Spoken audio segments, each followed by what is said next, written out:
Hello Year 12, this is a quick recap of modulation, just to be really clear about the terminology so that you can talk about it with confidence and write using the correct words. Modulation itself, of course, is a change. More specifically, it's a change over time.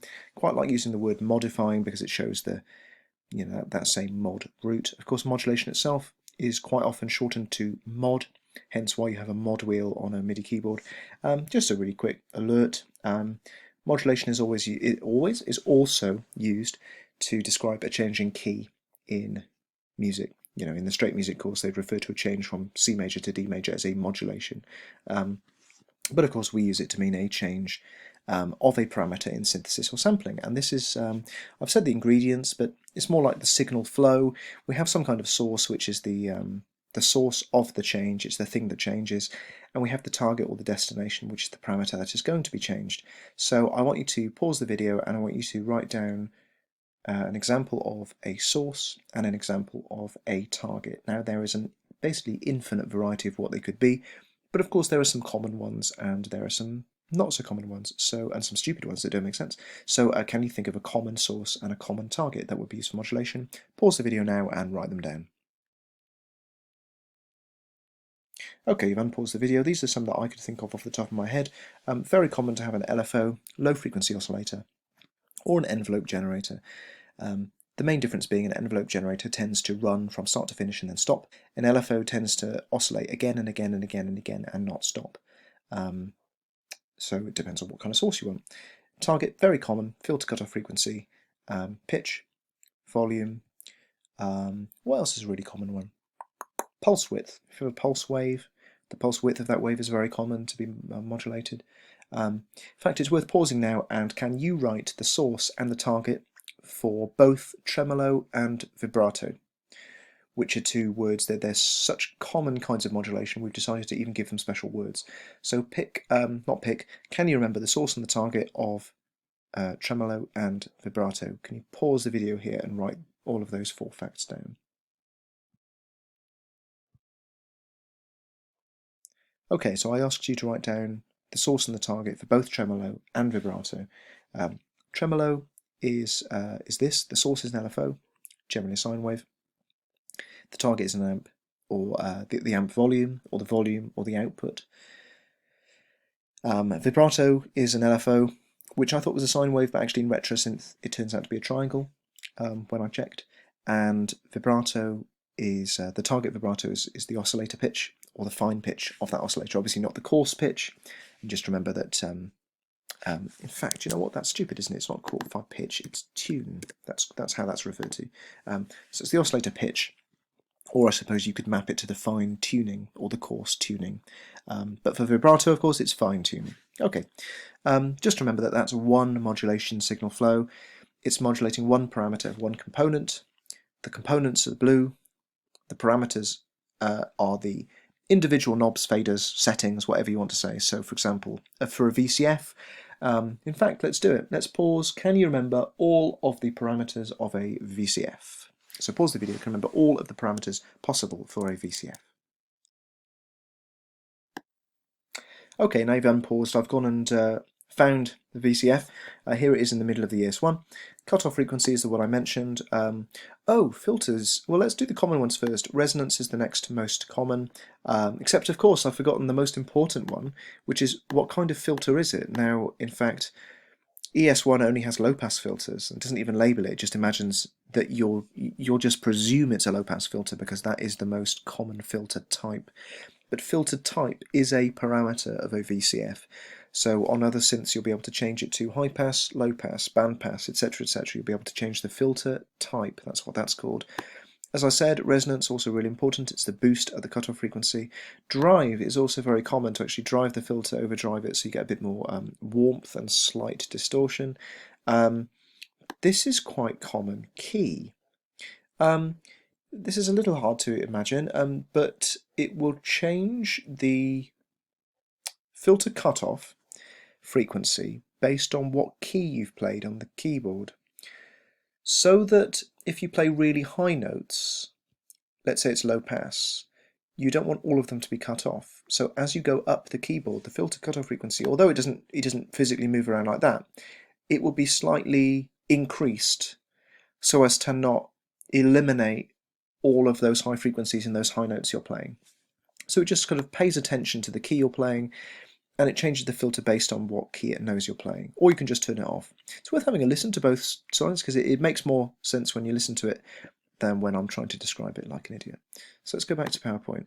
Those are the parameters of the VCF. There were some other things in there, but we'll ignore those for the moment. It's worth knowing and being able to read back, to speak through in your mind all of the parameters of the VCO, the VCF, and the VCA, or all of the common ones at least. So, of course, it's time to sing, as you knew it would be. We've got some kind of modulation, signal flow, the source is an LFO, the target is the amp volume, wave is sine, rate is slow. So pause the video here and have a sing through of this, please. And this time I don't need you to record it, but you might need to in the next couple of weeks. Beautiful. Yeah, really nicely sung. So here we go.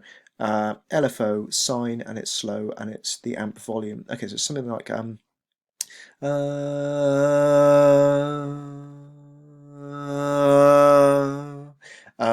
yeah, nice. Just be careful that you didn't change the amp. Sorry, that you didn't change the pitch as well. That's really common if you're trying to sing at different volumes, and really common the other way around if you're trying to sing at different pitches that you change the volume. There is no singing test in the exam. More's the pity. Okay, I would do this if I was in class. It's not really necessary right now. Here's a question though. When we did do this, there were certain things that really I should have told you as well. And you did a good job, but actually there were a couple of things that you should have known. So if I just put another slide in, it's a strange question, but the question is, what other things are necessary to know to sing this modulation properly and to get it absolutely right? What other things were actually necessary to be known? Where's my slide? This is the slide I gave you. What information is missing? Pause the video here for 5-10 seconds and just have a think, what is missing from this signal flow? Okay, things that are missing. The actual pitch to start off with, the pitch of the VCO. Now, I just imagined you'd make it up. You just go like that. But actually, to sing it right, of course, you need the pitch, and the pitch is given by the keyboard or by whatever's controlling the VCO to start off with. It's a bit pedantic, but yes, you would need that. Other things you would have need to know. I suppose the volume of the whole thing in general.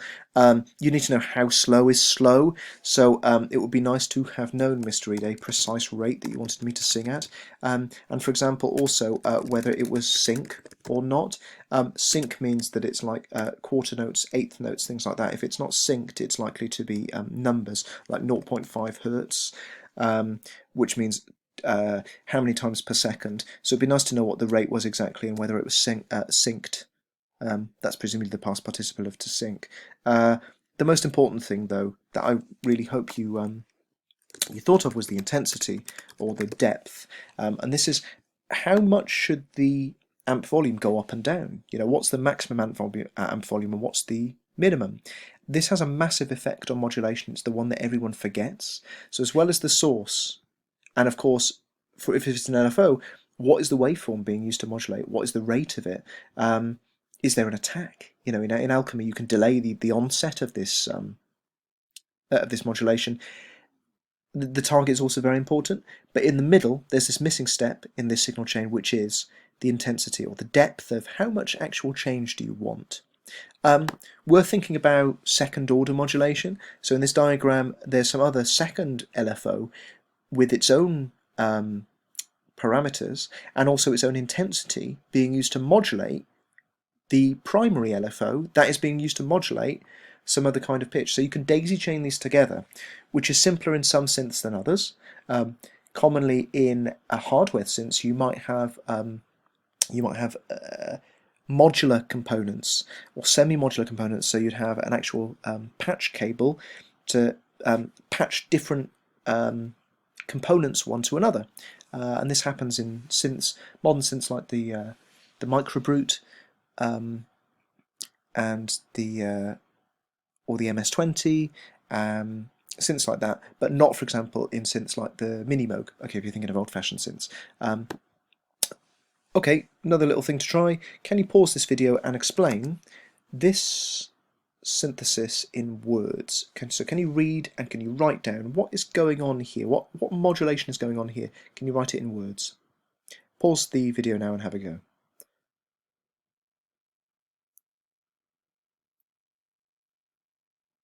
Okay, so quickly I expected you to say it's an LFO, it's being used to modulate the pitch, and the LFO itself is a triangle wave running at about 7 Hz, 7 times a second, really quite fast, really fast, to a medium intensity, so quite a lot of vibrato. In fact, probably so much that it wouldn't really be nice vibrato, it would be pitch modulation. You'd really hear it, you know, up and down, because of that big intensity of that modulation. Worth remembering that there is this in the ES2. Oh, and the EXS24, it has a very similar modulation matrix, or what it calls a router, because it changes the roots of these modulation signal chains. And the way it works is this: you have the destination at the top, the source of the change at the bottom, and then this intensity in the middle. The intensity says intensity via, because you can change what it's going to be from. So for example, you can set the intensity here, just as a triangle, or you can have the intensity in the middle set by, say, the mod wheel. So then there will happen to be 2 triangles. This is the value of intensity when the mod wheel is at 0%. This is the value of the intensity when the modulation is at 100%. So you can actually modulate the modulation. Okay, is it called modulation when it's just you turning the mod wheel? Well, not really. It just means that you can change the intensity of the mod wheel as you play. So I suppose it is modulating the modulation, except that it's not automatic, it's manual. It's just you changing the mod wheel. What other vias can we have? Of course, it can be off.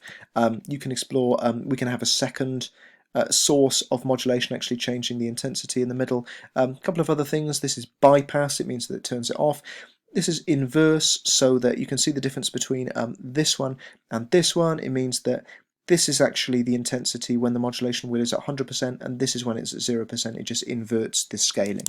And apart from going into alchemy and talking about modulation, which is of course the point of the next session, the alchemy modulation is far more flexible, but you can see you still have the depth here. They refer to it as depth, and those are the basics of modulation.